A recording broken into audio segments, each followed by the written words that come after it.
देवाला वाटलं आपण इकडं आलोच तर इथून सावता महाराजाचं गाव हे आरण हे जवळच आहे. निघाले देव. सावता महाराजाच्या मळ्यापाशी आले. नामदेवरायांना आणि ज्ञानोबरायांना म्हणतात, ज्ञाना आणि नामा मला खूप तहान लागली आहे. हा हिरवागार मळा दिसतोय, मी इथून पाणी पिऊन येतो. गेले देव. ज्ञाना आणि नामा राहिले बाहेरी, मळिया भितरी देव गेला. मळ्यामध्ये देव गेले. भाजीच्या वाप्यात बसलेले सावता महाराज समोर खुरप, डोक्यावर लाल पागुट, खांद्यावर घोंगड आणि डोळे मिटून चिंतल चाललेलं. कांदा मुळा भाजी, अवघी विठाई माझी, लसूण मिरची कोशिंबिरी, अवघा झाला माझा हरी. इतक्या देवानी डोक्यावर हात ठेवला आणि सावता महाराजांनी डोळे उघडले. सावता महाराज म्हणतात, देवा तुम्ही? देव म्हणतात, हो सावतोबा, 2 चोर माझ्या पाठीमागे लागलेले आहेत, मला लपव. सावता महाराज म्हणतात, भाजीच्या वाप्यात लपा देवा. देव म्हणले, जमणार नाही. सावता महाराज म्हणाले, ऊसाच्या बागेत लपा, नाहीतर केळीच्या बागेत लपा. देव म्हणले, जमणार नाही. सावता महाराज म्हणतात, का? तर देव म्हणतात, एक ज्ञान आहे, नाम ज्ञान दाखवत, नाम आकलत. मग सावता महाराजांनी समोर पडलेलं खुरप घेतलं आणि आपलं हृदय चिरलं आणि आपल्या हृदयात देवाला सामावलं व घोंगडी पांघरून घेतली. घाई थोडा पितांबर बाहेर राहिला. तितक्यात ज्ञानोबराय आणि नामदेवराय येतात. नामदेवराय विचारतात, इथं कोणी नवीन व्यक्ती जाताना दिसले का हो तुम्हाला? त्यावेळेस ज्ञानोबराय म्हणतात, कशाला विचारता नामदेवा, एका इथं ओळखीचा पितांबर पडलेला दिसतोय. त्यावेळेस दाखवला ज्ञानाने, ज्ञान दाखवतं, नाम पकडतं.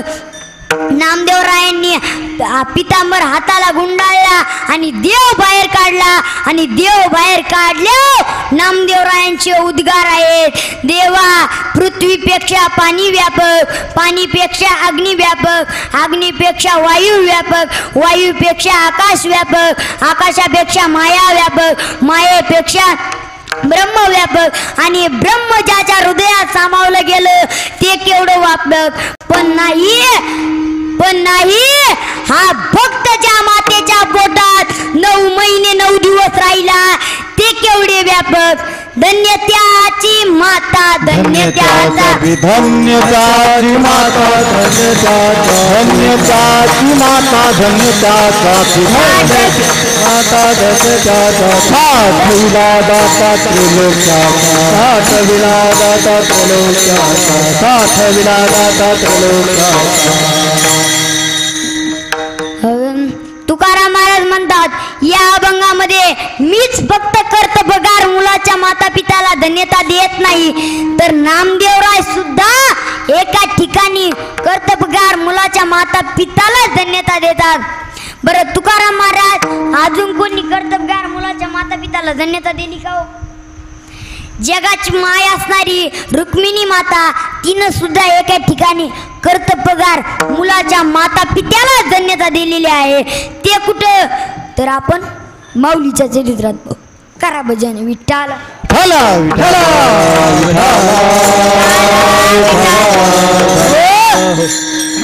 जेव्हा पांडुरंग परमात्मा ज्ञानेश्वर महाराजांना समाधी देतात त्यावेळेस पांडुरंग परमात्मा रडू लागले. नामदेवराय तर नामा होताच खेद क्षीण, ज्ञानदेवा कारणे. नामदेवराय सुद्धा रडू लागले. निवृत्तीनाथांचे तर अभंगाच आहेत. बांधल्या पेंढेचा सुतला आळा, तृण रान माळा, पांगलेसी तृण रान माळा, पांगले की एखाद्या पेंडीचा बांधलेला आळा सुटावा, तसं ज्ञानोबा आमच्या पेंडीचा आळा होता रे देवा आणि तो सुटल्यामुळे आज रानोमाळ त्या काळ्या पांगणार आहे. काही त्र्यंबके अरे फेटा निष्ठू नको रे. विठाला विठाला विठाला विठाला आला विठाला.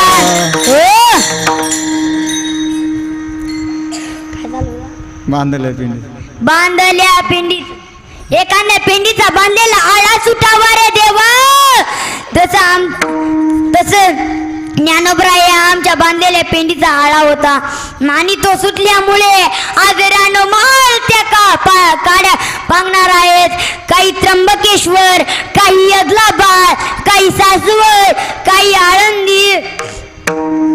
आळंदी याचं उत्तर हे आहे. निवृत्तीनाथ म्हणतात ज्यावेळेस माझे माता देहांत प्रायश्चित्त घ्यायला गेले त्यावेळेस मला एवढं दुःख झालं नाही. आज माझे ज्ञानेश्वर महाराज समाधीला जात आहे तर त्याही पेक्षा मला आज दुःख होतंय. निवृत्तीनाथही रडतात, नामदेवराय सुद्धा रडू लागले. बाकीच्या संत मंडळीमध्ये हाकार उडाला होता. सर्वचे सर्वजण म्हणू लागले आता ऐसे पुन्हा होण्याची नाही, आता भक्त पुन्हा होणार नाही. त्यावेळेस रुक्मिणी माता देवाला विचारतात देवा आतापर्यंत तुमचे इतके भक्त पाहिले पण रडले कुणासाठीच नाही.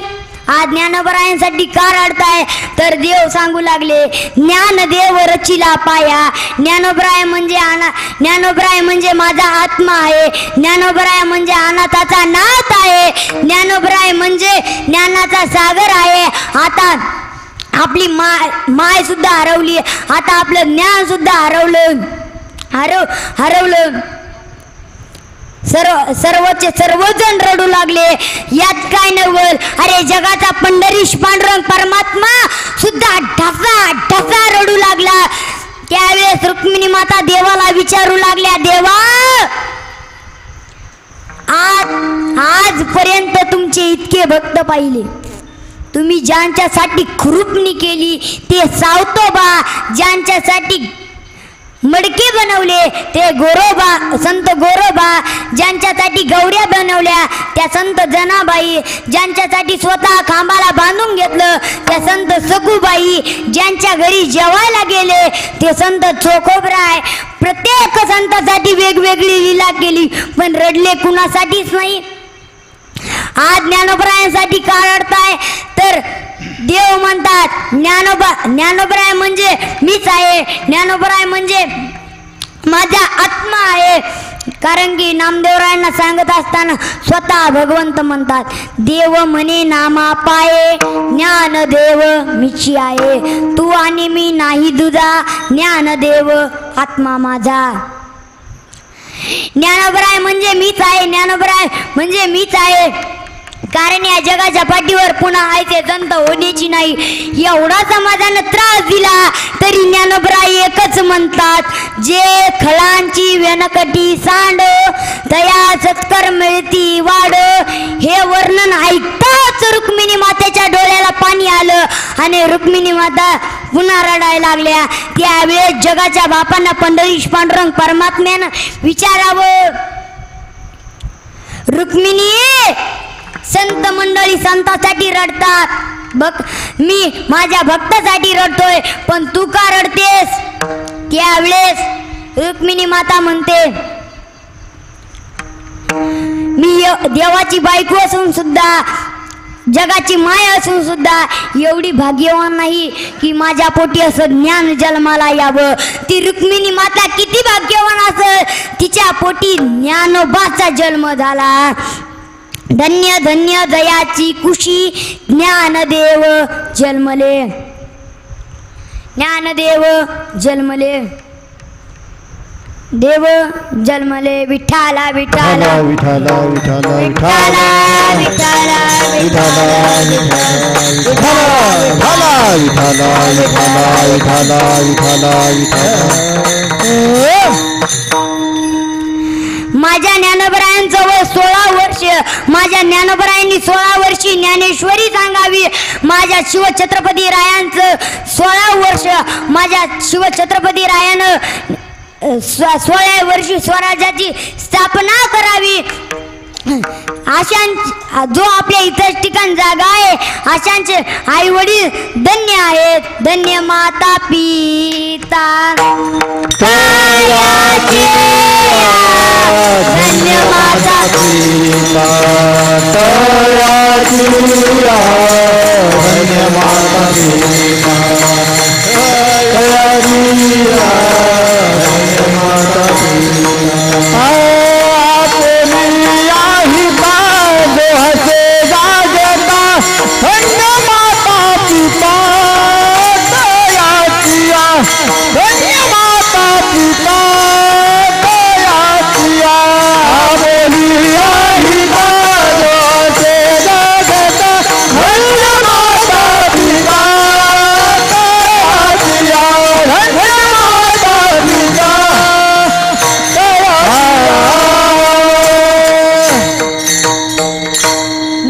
संस्कार लावण्यात पहिला हात मातेचा असतो. कारण की माता गर्भात असताना सुद्धा मुलाला संस्कार लावू शकते. म्हणून प्रथम क्रमांक मातेला व नंतर पित्या. अशा माता पित्यांपोटी असा मुलगा जन्माला आला तर त्या मुलांबद्दल देवा तुम्हाला काय वाटतं? याचा हरिक वाटे देवा वाटे देवा याचा हरिक वाटे देवा वाटे देवा याचा हरिक वाटे देवा वाटे देवा याचा हरिक वाटे देवा पूर्वी कन्या पुत्र होती जे सात्विक तयाचा हरिक वाटे देवा तयाचा हरिक वाटे देवा पूर्वी कन्या पुत्र होती जे सात्विक तयाचा हरिक वाटे देवा तयाचा हरिक वाटे देवा. आता सगळ्यांनी हात वरती घ्या.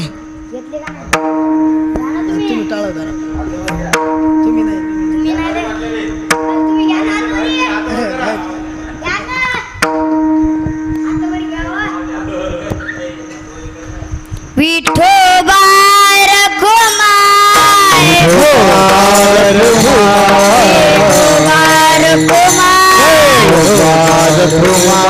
विठोबा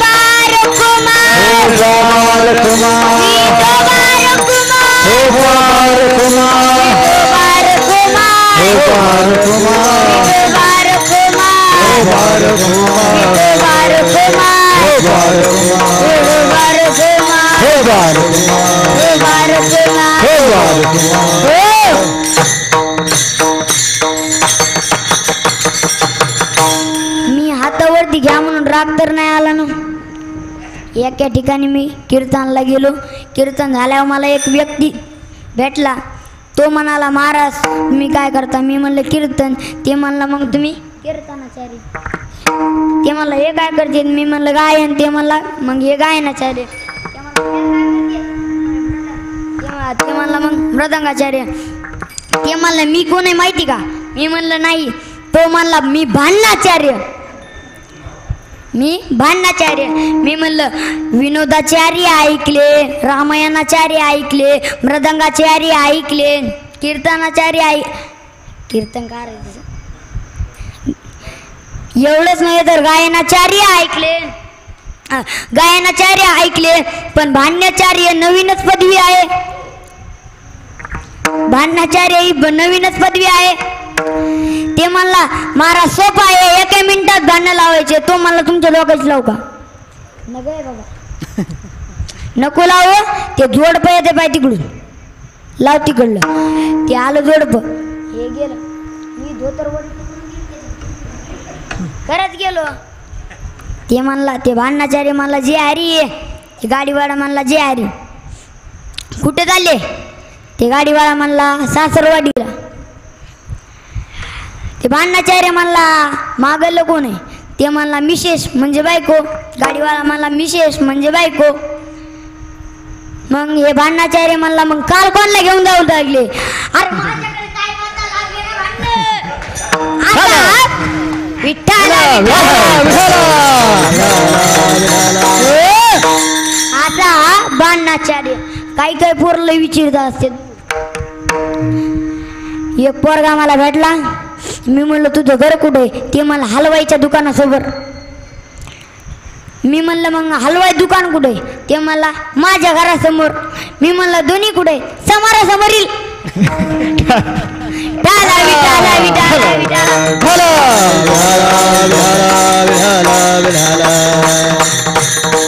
एक सर भेटले त्या मुलाला.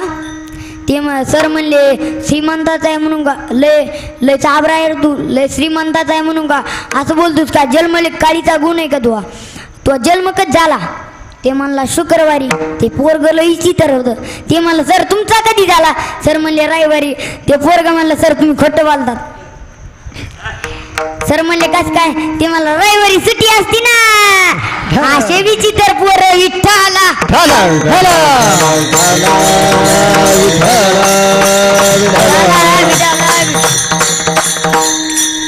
मला एक पोरगा भेटला.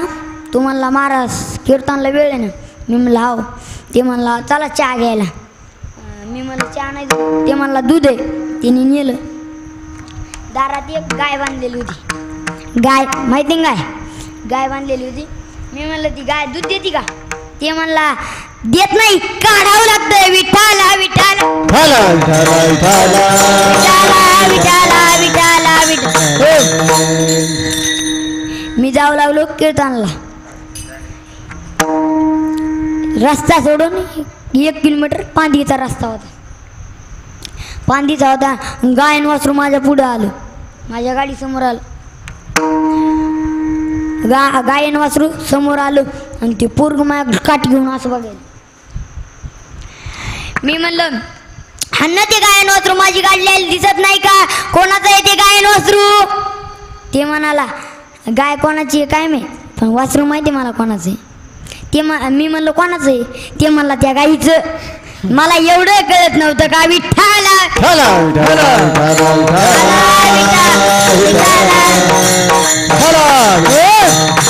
असे विचित्र पोर. बरं महाराज ज्या आरती तुम्ही पुत्राला धन्यत देण्याऐवजी माता पिताला धन्यत दिली. ते पुत्र जरी काय करतात हो तर अभंगाच्या 3ऱ्या चरणात गीता भागवत गीता भागवत करीती श्रवण अखंड कीर्तन विठोबाचे.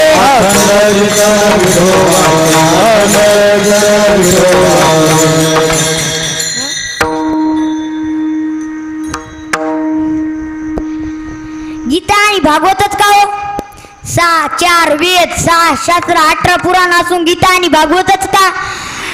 कारण की जन्म झाल्यापासून मरेपर्यंत जगावं लागणार आहे. म्हणजे जगावं लागणार आहे. जन्म झाल्यापासून मरेपर्यंत जगावं लागणार आहे. म्हणजे मरेपर्यंत जगावं लागणार आहे.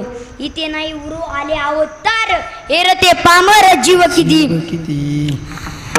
मरावं लागणार आहे. कसं जगावं याचं उत्तर गीतेत आहे आणि कसं मरावं याचं उत्तर भागवतात आहे. म्हणून या 2 ग्रंथाचा उल्लेख केलेला आहे गीता आणि भागवत. परमार्थात अखंडतेला खूप महत्व आहे. अखंड खंडेना जीवन रामकृष्ण नारायण. तुम्ही हिंदुस्थान भर शोधा एखादं मंदिर नसलेलं गाव सापडेल पण स्मशान नसलेलं गाव शोधूनही सापडणार नाही. कारण जगणं आणि मरणं याच्या मधला कालावधी म्हणजे आयुष्य आहे. जगणं आणि मरणं म्हणजे आयुष्य. किती मोठा असू द्या त्याला मारावं लागणार आहे. मरण्याच्या बाबतीत वशिलेबाजी चालत नाही. एका ठिकाणी माऊली सुद्धा म्हणतात उपजे ते नासे ते पुनरपी दिसे. हे घटिका यंत्र जैसे परी भ्रमेगा किंवा देहाच्या गावाले जन्म मृत्यूची सोहलिया ना मनो धनंजया जिया परी. आणि हे 2 सोहळे साजरे करायचे असतील तर या 2 ग्रंथाची खूप गरज आहे, गीता आणि भागवत. कसं मरावं हे गीतेनं, कसं जगावं हे गीतेनं अर्जुनाला शिकवलं आणि कसं मरावं हे भागवतानं राजा परीक्षितेला शिकवलं. आपल्या लक्षात येईल, प्रेम म्हणलं की माता, पतिव्रता म्हणलं की सीता आणि शास्त्र म्हणलं की गीता. ज्या वेळेस प्रभू रामचंद्र वनवासाला निघाले त्यावेळेस कौशल्य मातेच्या दर्शनाला गेले. कौशल्य मातेचा शोकाकुल पाहून भगवंताला अश्रू अनावर झाले. म्हणजे प्रेम म्हणलं की माता, पतिव्रता म्हणलं की सीता. सीता ही जनक राजाची मुलगी होती, दशरथ राजाची सून होती, जगाच्या मालकाची पत्नी होती. 14 वर्ष उशाला जगड घेऊन झोपली पण कसली तक्रार आपल्या पतीकडे केली नाही. म्हणजे पतिव्रता म्हणलं की सीता आणि शास्त्र म्हणलं की गीता. गीता ग्रंथ स्वस्त आहे म्हणून असा अर्थ लावू नका की तो ग्रंथ हलका दर्जाचा आहे. ज्या वेळेस स्वामी विवेकानंद शिकागोच्या परीक्षेसाठी हिंदुस्थान तर्फे गेलेले, हिंदुस्थानचा स्वाभिमान आणि ज्या वेळेस गीता हा ग्रंथ सर्वात खाली ठेवलेला होता, ज्यावेळेस स्वामी विवेकानंदांना बोलायला संधी मिळाली त्यावेळेस स्वामी विवेकानंद म्हणतात, बंधू आणि भगिनींनो या 2 शब्दात अख्खा समाज जिंकला. आणि स्वामीजींनी बोलायला सुरुवात केली. इथे जमलेल्या बंधू आणि भगिनींनो, माझ्या देशाचा ग्रंथ सर्वात पंडितांनो, उपेक्षित पंडितांनो, माझ्या देशाचा ग्रंथ तुम्ही सर्वात खाली घातलेला आहे. सगळ्या ग्रंथांना आधार हिंदुस्थानचा ग्रंथ आहे. म्हणजे कसं जगावं हे गीतेकडून शिकावं आणि कसं मरावं हे भागवताकडून शिकावं. गीता भागवत करीते श्रवण, भागवत करीते श्रवण. अखंड चिंतन विठोबाचे, अखंड चिंतन विठोबाचे, अखंड चिंतन विठोबाचे. कारण की परमार्थात अखंडतेला खूप महत्व आहे. अखंड खंडेना जीवन, रामकृष्ण नारायण. रामकृष्ण नारायण. विठ्ठला विठ्ठला विठ्ठला विठ्ठला विठ्ठला विठ्ठला. जे गीतेचे आणि भगवताचे श्रवण करतात ते तुकाराम महाराज म्हणतात, त्यांची सेवा मला घडू दे. अशांची सेवा घडल्यावर माझ्या दैवाला पारावार राहणार. तुका म्हणे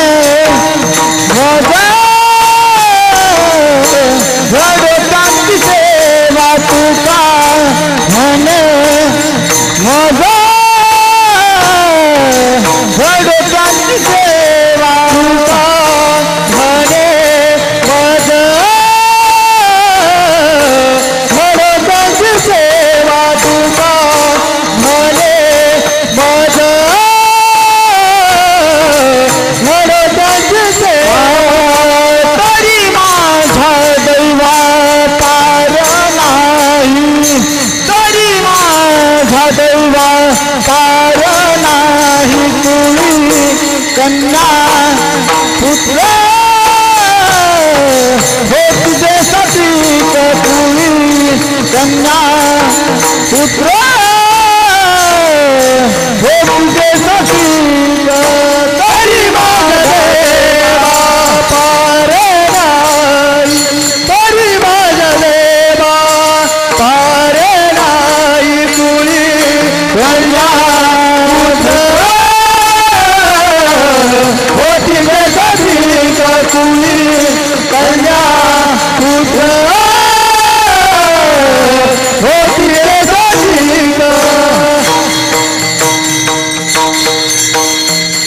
तुकाराम महाराज म्हणतात, आशांची सेवा घडल्यावर माझ्या दैवाला पारावार राहणार नाही.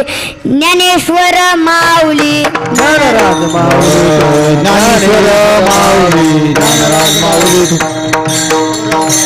ज्ञानराज माऊली. माऊली ज्ञानेश्वर माऊली माऊली ज्ञानराज माऊली तुकाराम. चला वाकुरे महाराज.